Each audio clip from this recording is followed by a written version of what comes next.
And good evening, good morning, good night, wherever you are in the world. Welcome to another special edition of the Broken Not Shattered podcast. This is your host, Iko. With me, all from the city of all cities, the ATL, is my brother James. James, how you doing, brother?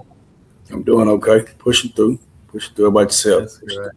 So, how's Atlanta? Atlanta is uh Atlanta is all over the place. Weather is pretty bad, but so far, we okay. But Atlanta is amazing, man. This is the prime land where you can come and be somebody. You can grow and build, find a team, do what you need to do to go above and beyond. So, it's a great place to be if you want to expand and be somebody. So no complaints. Welcome. Thanks a lot, brother. Thank you for that. Um, let's go into your story. I know your story is it's a very difficult one for most men.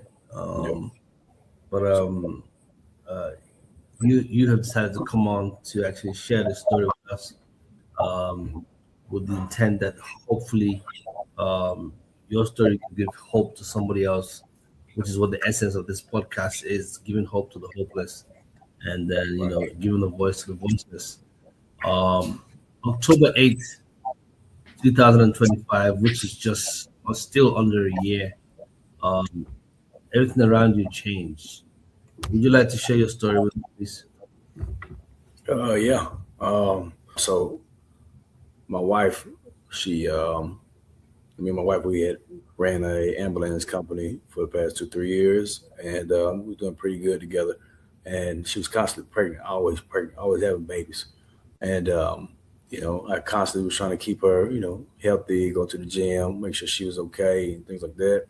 And this one particular time, this last baby that we had, she was having more and more complications. She was high risk with every baby that we had, but with this particular baby, she really was high risk. And the doctor told her, she was like, "Well, since you're pregnant now, it's your third pregnancy with everything going on, we need you to do a little bit more exercise, but keep it light." So anyway, make a long story short, she ended up having a blood clot in her left leg above the kneecap, and we had just came from the gym on a Thursday, and I noticed how how swelling on her leg started to amplify each day. And the second day I noticed it, I was like, "Hey, we should get that checked out. We should get that looked at." And she was like, "No, I'll be okay. Whatever the case is." Just long story short, ended up getting bigger than you could think of, and it got so big she couldn't walk. She couldn't, you know, put pressure on it and things like that. So I rushed her to the nearest hospital, and the hospital was like, "Hey, it's a potential blood clot, and we think you should go this direction or do this." And we tried to manage it for like a day or two, and it just got worse. Just to fast forward, just once we found out what the issue was, what the problem was, she went to the first hospital. The first hospital didn't really do much. They just wanted to give her medication and just wanted to push her out of there. They didn't really want to take care of her. I'm a paramedic with the state of Georgia, so I know what it was. I knew what it was, and I was trying my best to push for her to make sure that she had what she needed. When she was sleeping, I was there every single night. So when she was there and they was trying to give her medication or whatever, I would make sure I read the label, make sure I knew the contraindications, make sure I knew what it was going to do for her, if she needed too much of it or she needed that dose or she already had a dose. And it was a headache. The first hospital was trash. They were trying to overdose her with medication, and I had to make sure I was on clockwork. I had a little pad and pen in my back pocket, so I knew when she had a blood thinner. I knew when she had, pain reliever, whatever. I took all the notes or whatever the case is, and then once I was done, I went out there to Noonan, Georgia, to go finish running the business that we had at the time. So um, it was a terrible experience for sure. The first hospital, but once we went to North Side Atlanta, that's when things kind of calmed down a little bit better. It was a better experience. But anyway, the doctor and her and my wife had a conversation, and my mother had a conversation because I wasn't there. I was running the business at the time, and the doctor looked at my wife and was like, she was like, she was like, your wife has a. My mom came back home and told me, she was like, you have a 50-50 chance of living.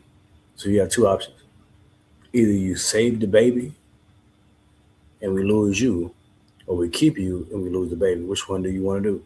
And what question do you like? Well, how do you ask a mom of three already if you want to go that direction? So she was like, of course I want to save my baby. And I looked at her sideways. I was like, baby, you know we can make more babies, right? Like I'm not trying to be evil. I'm not trying to be like that guy, you know. So, but you know we can make more babies. You know that's not a problem, you know, especially if they don't have a heartbeat yet. But unfortunately, the one we had definitely had a heartbeat. So when she passed, the baby that we had was 11 weeks old, and I knew it was a boy because of the mannerisms and characteristics, how she was carrying on, or whatever. I knew her. But anyway, after the second hospital, she came home, and after like 4 or 5 days, she passed. 4 or 5 days later, and that's what was haunting me, because it's like y'all could have did a whole lot more. Y'all could have did a whole lot more to help her out, to save her, and you know, things like that. So I was trying my best to be supportive of her. I was there every day, every night, and I got it all recorded. I got pictures, I got videos.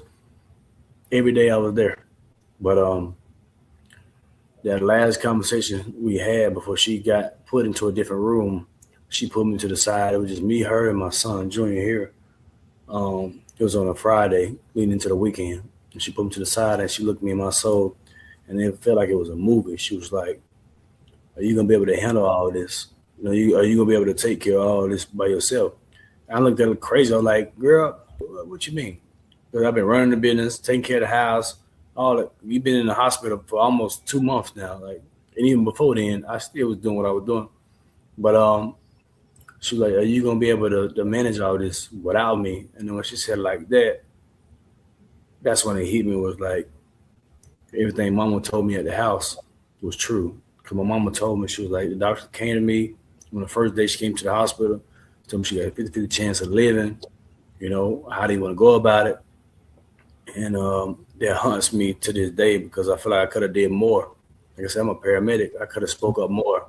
I could have did this. I could have did that. I could have said this. I could have said that. But I was focused on taking care of her, take care of the house, take care of the bills, take care of our employees. I was running a whole business. We had an ambulance business for 2.5 years. And I was trying to make sure that I took care of home, make sure everything was okay, make sure everything was good.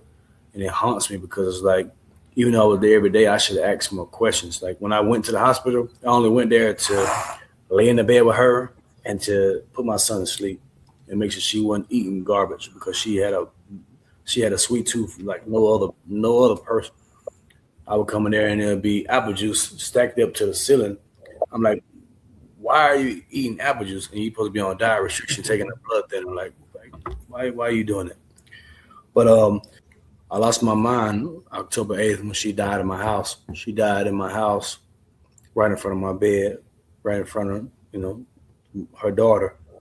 And when she collapsed, you know, my daughter went to screaming. It was like a movie, like a Tyler Perry movie. It was just, she was screaming. My daughter was screaming, hollering. And at the time, I had parked my ambulance outside my house. I went outside to go get the oxygen tank, go get the mask, go get the plug. Hold on 1 second, buddy. Go get the AED to put the pads on her. And at the time, right, a police officer had ran inside my house. And well, I was scrambling through my truck because I was an emotional wreck, you know. But I had, thank God, I had parked my ambulance outside my house, and I had everything that I needed, because I was planning on going to work, you know, picking up an employee from their house because they didn't have a car. But thank God I had all the stuff I needed until everybody else came. Fire department, Henry County Fire Department came, but I put everything on her, and I was just distraught. I didn't believe what I was seeing. You know what I'm saying? She was like, I'm a paramedic and a fireman, so I'd have seen death before. I'd have seen people get burnt up in cars. I'd have seen people get obliterated, get ran over by trucks and stuff like that. I didn't see people shot up. I seen people stabbed up. I didn't see babies die. I didn't see all that. But it's different when it's your own. Like when it's your own, like when it's yours. Right. Looking at it, you don't believe it. So reality kicked in, once they started doing chest compressions on her in front of everybody. Like everybody was here. They were doing it on her, and I was just looking at her like, get up, man. Like, get up. You tougher than that. I know you tough. Because she was a firefighter too. And she saw what I saw and things like that. So I was like, man, get up, man. I didn't believe it. And I didn't believe it until she got all the way to the hospital and they called it. And they called me. They was like, yeah, it's a done deal. That's when I lost my mind. That's when I started going insane. I felt like I was going insane. My parents had to take my kids away from me for 2 months, a whole 60 days. I was on the floor in my house, just losing it, always losing my mind. I had our pictures everywhere. I had all our pictures we ever took together, we ever had. The kids were all on the floor, candles everywhere for over 60 days. And I was just rocking back and forth. Wasn't brushing my teeth, wasn't taking a shower, wasn't do none of that for a whole month. I wasn't do none of that. I would just have my door locked up. People was knocking on my door, checking on me. It was gifts lined up all the way down the street. I wouldn't open the door. I just wanted to be alone because I didn't understand what was going on at the time, and I was in disbelief. So it took me a minute, and I feel like God sent me an angel. There was 4 brothers that came knocking on my door, and plus my stepdad. They was beating on my door bad. They wouldn't allow me to not open it, and that's the night that changed my life.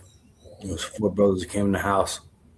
They picked me up off the floor and blew out all the candles. I had like 60 candles burning. They blew out all my candles, prayed with me. They got the Bible out and started reading scripture and stuff, and just like, you can't live like this. You ain't gonna make it if you do this. They helped you go through that journey initially, just to go through that phase of. Yeah, exactly. I was going through it. I was definitely going through it like the worst way. And I'm 27 years old, man. My wife was 30. My wife was 32. She'd be 33 July 21st. She would have been 33. And we was together for 7 years. So this July, we make 6 years of us being, in a relationship. And this is my first relationship that I ever had, for real, like a serious relationship. She met me in my mama's basement. I was in my mama's basement, and we was figuring things out, stuff like that. And she had a 4-year-old daughter. I was taking my mom's curling irons, and I was going downstairs doing her hair, doing her daughter's hair, sneaking and doing it. Because my mom was like, "You can't have no woman in my house." At the time, I'm like a grown man, like what? Like, come on, you smelling yourself, feeling yourself, whatever. But after a while of me doing that, mama caught on, and thank God I had some shoebox money underneath the bed for a down payment on the home. And then after she was like, you got to make your move. What you gonna do? 2 weeks later, I bought me a house, and I moved her in it from Cobb County, and put her daughter in it too. We had no furniture. We were sleeping on the floor for like 30 days. But I wanted a family. I wanted my own, and that's how we started. So it was really just a prayer, and a shoebox full of money.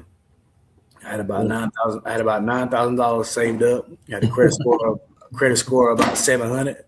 I was like, I want to buy. I want this house. And the lady was like, yeah, you can have it.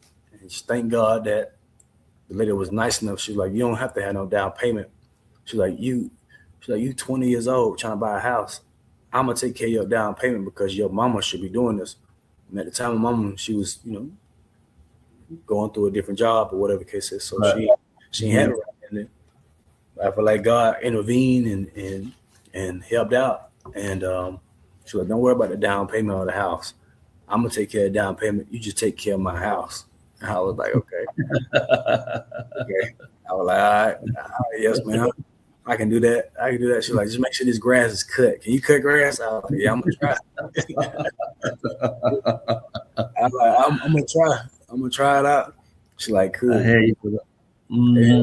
Yeah. And then after we bought the house, we sleep on the floor for like 5 months. And blow up mattress. 5 months. Yeah, like 5 months. We were sleeping on the floor. I was buying blow up mattresses, stuff like that, and trying to make her feel comfortable. And then once I finally landed my job and started growing, so as a firefighter, I started buying stuff around the house, and then it became a home. She started taking my money and made a house. You know what I'm saying? She started doing what she needed to do. So yeah. You know how a woman. Those, yeah. I definitely know. Those are great memories. Those are awesome memories that you need to have. That's right. I'm glad it puts a smile on your face when you think about those good times. Would you say that most times that when Black people generally, people of color, go to hospitals not taken good care of in America, do you think that's a problem that we see? Because I'm looking at the statistics. Sometimes they're very high when women are pregnant. They're not really given the full care that they do need. Yeah. What's your experience when it comes to that? I mean, well, I definitely agree that there's some African American or just Black people in general that are put in that statistic because of a mass majority of us. They don't know how to take care of their responsibility. They rather take care of self first, whether it's pleasure or whatever, just whatever, drugs, just whatever. They rather pursue that first rather than take care of responsibility, take care of home first because of the upbringing and the environment. And it's just what it is. Like who you are around, you will become. This is what it is. And the Bible says that. Like bad association spoils useful habits. So if you're around bad people that don't have good intentions, you're going to become them. If you're around people that take care of their money, respect God, pray to God in the morning time, work out, eat well, you're going to become that person. You know what I'm saying? It's not just about a dollar amount because being a millionaire is a mindset. So if you're around people that have a mindset of abundance, you're going to have a mindset of abundance. If you're around people that have a mindset of, oh, this happened to me, so bump all women and bump the world, you're going to have that mindset. But if you can shake that off and come around some grown men or grown women who are mature, they'll mature you as you come around them, because people that have their stuff together or getting their stuff together, they don't want nobody around them that's still stuck on stupid. So yes, I agree. a lot of us, in our community, they don't have the things they need to have because they're still stuck on stupid. They're still around people that have that mentality, and then they're so naive to push that person away because they love that person. Whether that's a brother, that's a sister, that's a cousin, a long friend. They don't have the strength or the courage or the discernment to push that person away, to be like, hey man, like I don't need you around me right now, bro. Like you got a lot going on. I'll revisit you. And that's just what it is. So, but to make a long story short, that doesn't affect me because I know myself. I'm not originally from Atlanta. I'm originally from Florida, so it's a whole different vibe. But shout out to everybody that's from down there and from up here. But like when you know, like when you tired of being stuck on stupid, you make adjustments. Like you get to a point in life to where you get tired of the same old, and you want something better. You want something different. So you dive into what can enhance you and the people around you. Like you don't want to. I'm 27 years old. Yeah. I got a house. I had a business that I still have a stock in. I have 24% ownership inside of that stock. Like I got my head on my shoulders because I paid attention to the people that was around me who made mistakes. Right. From them. So that's, if I can talk to any younger man that's younger than me or older than me and say, hey, take care of your mind first. Get a relationship with God first. Get a relationship with God first. Take care of your mind second. And everything else will fall out. Everything else will make sense to you. Everything else will plan out, whether you got kids or no kids. Put God first, and then literally take care of your mental. I ain't gonna put no color on it. It's not about color, but just as a man, put your mental in perspective of like this is what's gonna take me to live.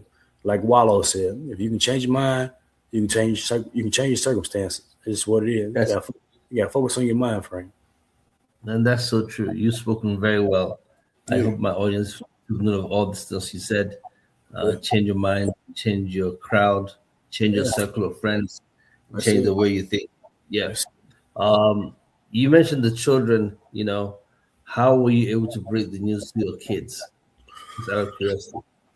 I just told my son the news a few months ago because he kept asking. I felt guilty by not telling him because I didn't know if I was ready to tell him or if he was going to be, acceptance enough to understand. But once he was like, mommy's gone. So what do we do now? It hit me in my chest. I broke it down to him. Who was in a car ride. He's like, because all he knows is her being in the hospital. He's like, hey, we're going to see mommy. We're going to see mama. Is this medicine going to, I'm a paramedic. He's like, this medicine going to make her feel better? Is this herb going to make her feel better? And I'm not going to say I got tired of him asking. It got to the point where I was like, okay, I got to give it to him straight. And I said, mommy's not here no more. Your mama's gone, bro. Your mother is no longer here no more. She died. She's not here. However, I'm here. However, but we can still see her again. And he was like, what do you mean she's gone? Yeah. Mommy is not here no more, bro. She is not here no more. I said, you know how when you step on a bug and it's gone and can't see it no more? I said, the same way. I said, I don't mean to be raw or ugly about it. I said, but it's the same way. And I was trying to put it into a 4-year-old terminology so he can understand. But I just was like, she's still with us. Everything that's around the house, she decorated the whole house. You still got pictures and memories, her laugh, like all the stuff she bought for you. Like, she's still here, bro. Like, just calm down. You okay? He was cool. He took it like a champ. I boo-hoo cried talking to him, but he was like, okay, we'll see her later. Like the most coolest 4-year-old you'll ever meet in the world. He's like, okay, we'll see her later. All right. And went right back to playing like it wasn't nothing. That's what killed. That's what hurt me because, like, man, if you was only a little bit older, like 10 or 12, I don't even know how. I don't even know you'd be able to take it. But the fact that you were 4, turning 5, when all happened, that this is the primal time for me to be in his life, to be the dad that I need to be, go above and beyond to show him. So you thought your son, he actually got it at that 4. He got the message very clearly that mom was not coming back. Yeah, he caught on quick that mommy wasn't coming back. He caught on quick that mommy wasn't coming back, but he also stepped up and was like, okay, so since mommy's not here, we got baby girl, my baby sister. What you need help with that? So I've been seeing him around the house asking at 5 years old, asking, hey, Dad, you need help with cooking? Hey, Dad, you need help with the trash? Hey, Dad, can I sweep that up? And he's asking me.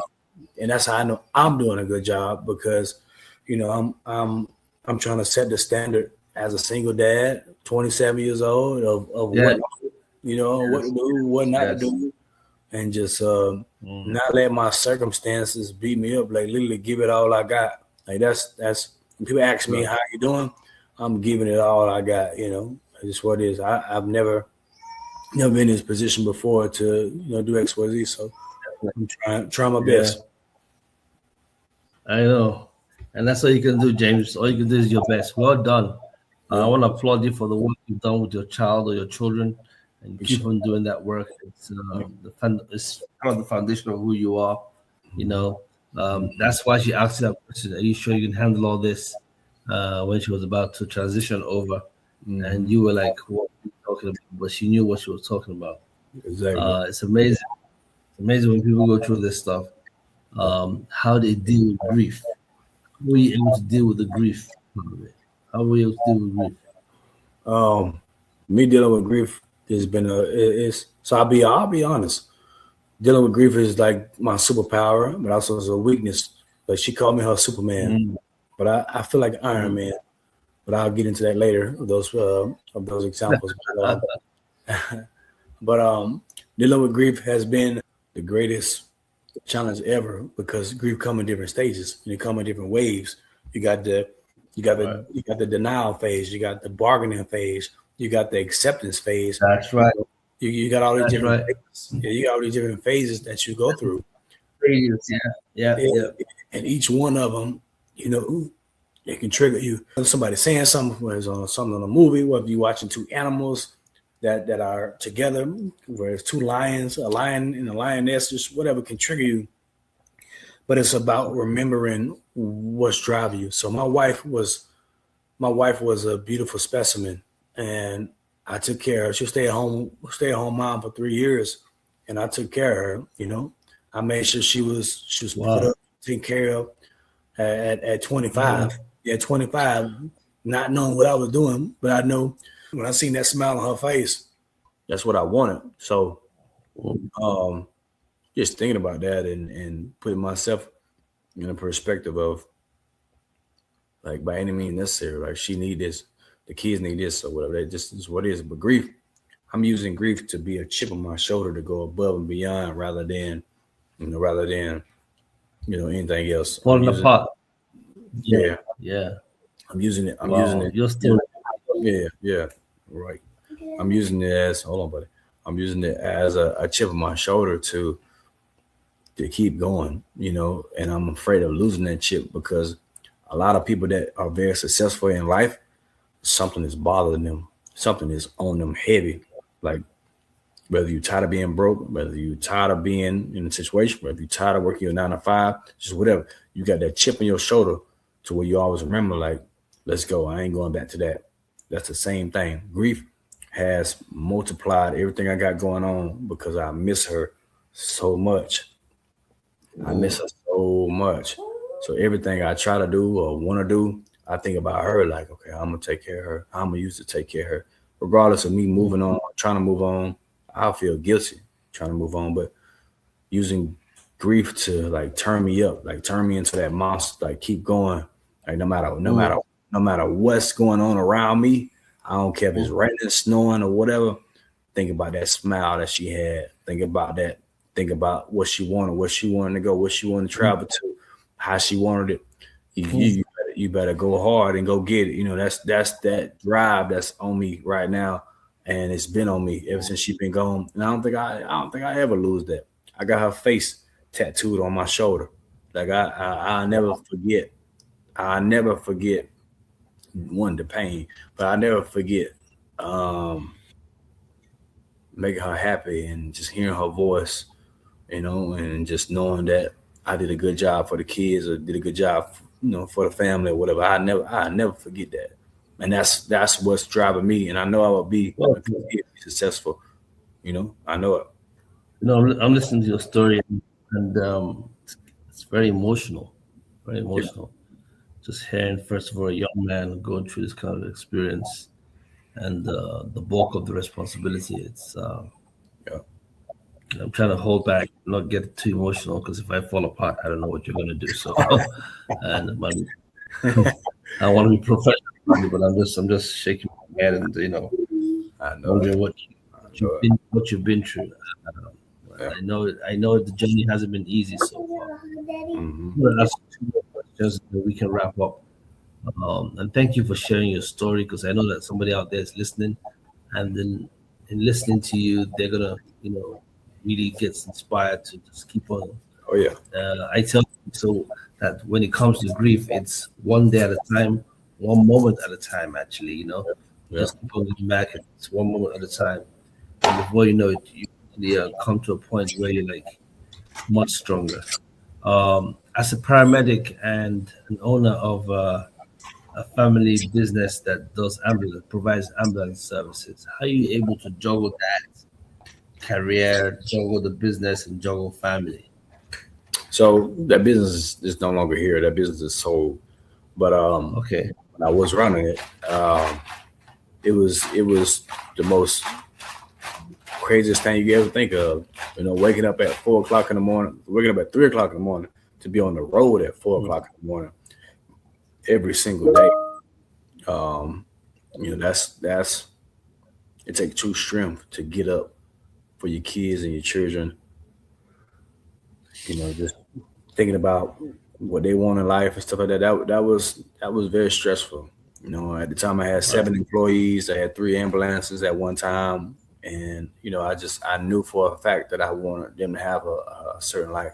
I was a paramedic working one second, but I was working on a 911 truck as a paramedic, and I left my job and I went all in on myself. Mm-hmm.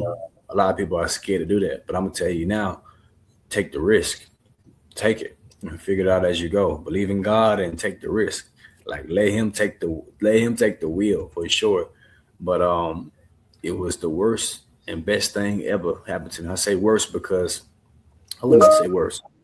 It literally just it molded me, right? It gave me that perspective of everything is on my shoulders times 10. And if I don't work, we don't eat. If I don't go out there go get the business, we don't eat. So and then trying to make time for kids. It helped me out in so many different brackets. Time management, dealing with kids, dealing with the family, taking care of other people, making sure I have a service that's doable to, make other people happy. It put me in a different category of by any means necessary. So it was hard, but it was Yeah. doable. Without God, I don't think it wouldn't have been as easy without Him because He gave me that peace of mind and He gave me that that drive to like, hey, do this, hey, do this, hey, do that. He gave me that structure, that blueprint. But I enjoyed it, man. I definitely enjoyed it. I took care of my wife. I made sure she was spoiled. I spoiled her to death. I gave her what she wanted. I gave her the life she wanted. And just what it is like. And just to answer your question, how was that like? It was it was like war. You sacrifice that you make in order for you to advance to the next level. Right. Stuff that you gotta lose, people that you gotta lose in order for you to go here, go there, just whatever. Like, what stuff that you need to put here or put there. Like it was a lot. It was a lot, and I did it myself for about 2 years. Because, like I said, she was pregnant back to back. So I did it for 2 years with myself. So it showed me how strong I really am. Wow. That's good news. Good news. I'm glad to hear that you're able to juggle through that and that you're still doing well. We're going to bring the show to an end. Thanks again, James, for making out time to speak to our guest. There's something we do when we end the show. It's called the drop-off question. And this is the question that the previous guest had asked whoever was coming on this particular day. So I don't know. They didn't know who the person was, what your situation was. They didn't know whether it was male or female, so they asked the question. Then before we wrap up, you have to now come up with a question for the guest who's coming in next week after you, okay? So the drop-off question is very simple. It says, what drives you? They wanted to know what drives you. And the last guest was from Bangkok, Thailand. What drives me is being able to see my wife's face again, see my kids again, and just being a family again. That's what's in the back of my mind every single day. That's what's in the back of my mind every day is seeing them again, seeing their face again, and just overall just being a family again. I long for that. So the chip on my shoulder is like, hey, handle your responsibilities. Making sure that your wife remembers, the good man that you were, the thing that you did, the thing that you provided for, that smile that you had, the food that you provided for, and places y'all went. That's the biggest thing. The chip on my shoulder, what's driving me is being able to know that I am a good man and continue to be a better man each and every day, so I can do all the things. I can take care of the house. I can take care of the kids. I can take care of the dogs. I can take care of the business. I can take care of it all. I could do all through him. I could do all things. So that's what's driving me, is to see that smile on her face once again. I keep seeing in my head. I may have to go see a psychiatrist, but I keep seeing that. I keep seeing that smile in my head. I keep seeing it. Oh no, I keep seeing her smile. I keep seeing her happy. I keep seeing her laugh. That's what's driving me to go above and beyond when I don't want to, when I'm tired and just feel like I can't do it. I see her. So she's what's driving me right now, And like I told you, she died. She died while pregnant. So I'm doing it for both of them, And again, sorry for your loss, brother. Sorry for your loss. Appreciate it. But from listening to you, you're holding up. And like you said, God is the center of your life, and so He's the one, giving you power to accomplish everything you've accomplished so Right. far. And he'll do much more. I know he'll do much more. Appreciate He's it. always there. He's always there to comfort us at times like this. Amen. So I know that. Yeah. All right. So your question to whoever the next guest is, whoever it is, just go ahead and ask a question, whatever it is you want them to answer for you, and we'll put it out there. My question to the next guest would be, how bad do you want it? That's the biggest thing is how bad do you want it? How bad do you want it? Oh, that's a good one. Mm-hmm. How bad do you want it? Okay. Mm-hmm. Whatever the it is, right? Whatever it is, that's right. All right, James. I know your boy wants to get your attention, so I'm gonna let you jump off. Yeah, you gotta take care of him, brother. Right. All right, man. I'm gonna stay in touch with you. Okay? Hang in there, and thank you again for all our audience who have followed us on the podcast. We want to thank James from Atlanta, and we also want to apologize for the issues we're having with the network because James has just told us that wherever he is in Atlanta, the weather is a little funny, and it's been raining all week. So because of that, it's impacted his internet service. So, but you heard everything he said, and I hope his words were able to encourage you. And as we end up the show, like we do every Sunday, I want to leave you with the 3 powerful words that come to build us as an organization: love, peace, and more grace. Thank you, James, and take care. God bless you. All right. We're out.